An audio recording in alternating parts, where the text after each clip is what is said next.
Greetings from downtown Minneapolis, Minnesota. This is Keith Enright coming to you once again from the Criterion condominium.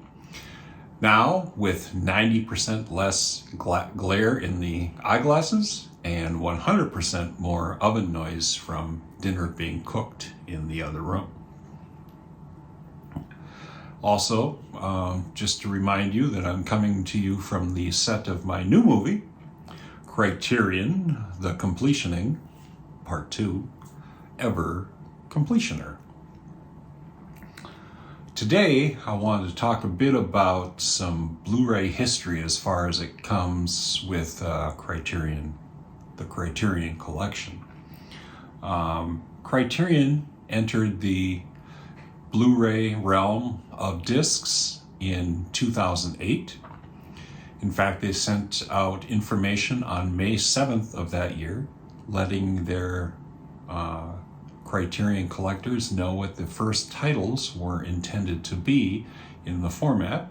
I'm listing them right over here, along with the exciting information that they would be starting to come out in October of that year. And sure enough, they did. The first 5 or 6 titles came out by the end of that year. And while we were all quite excited, we were also a bit chagrined, or at least some of us, I will not speak for all of us, in that the packaging was less than stellar. And I'm going to show you a few of these to start out with. This was, I believe, the first disc that came out in the Blu-ray line. This is number 450. Wes Anderson's Bottle Rocket. You'll notice that it's a nice brightly colored package, but you may also notice that it has the ever dreaded, for me at least, slip cover on it. And not only does it have a slip cover, but when you take the slip cover off, it's basically the same disc, the same picture on the inside. If you open this up, you'll notice there's no booklet and no disc in here. I'll get to that in a minute.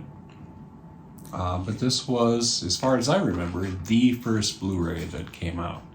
Now, here's one of the biggest problems with these. Getting this thing back on there. And look, I actually did it nicely this time. This one worked all right.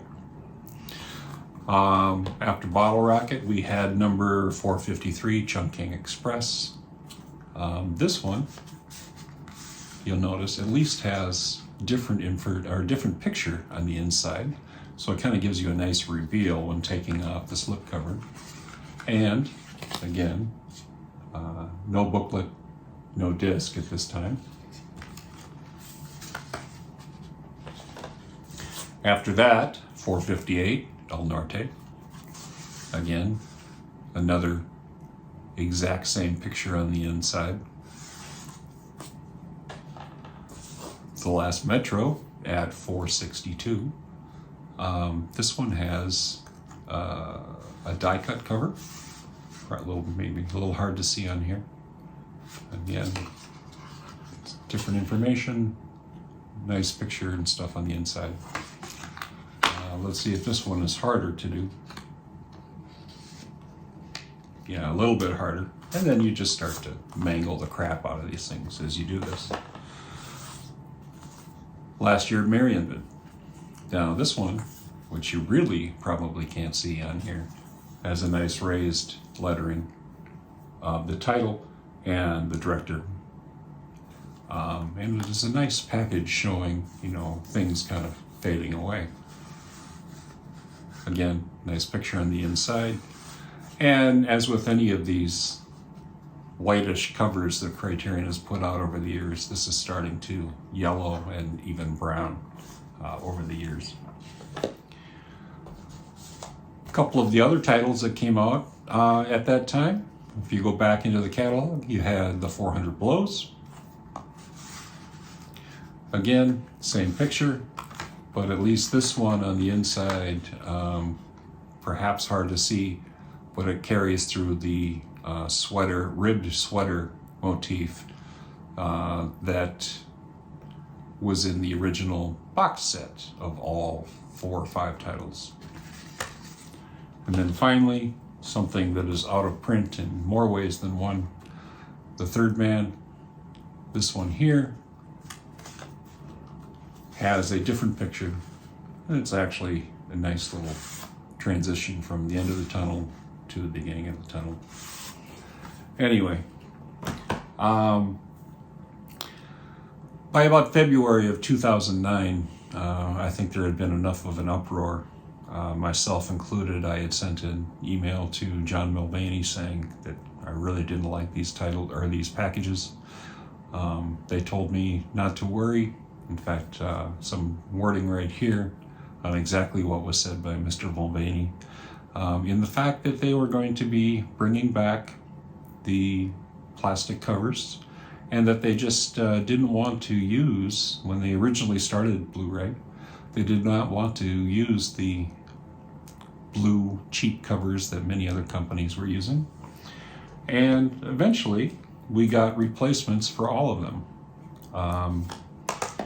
I happen to have a couple extras here. Here's Chungking Express without the booklet or disc. That's on the shelf behind me.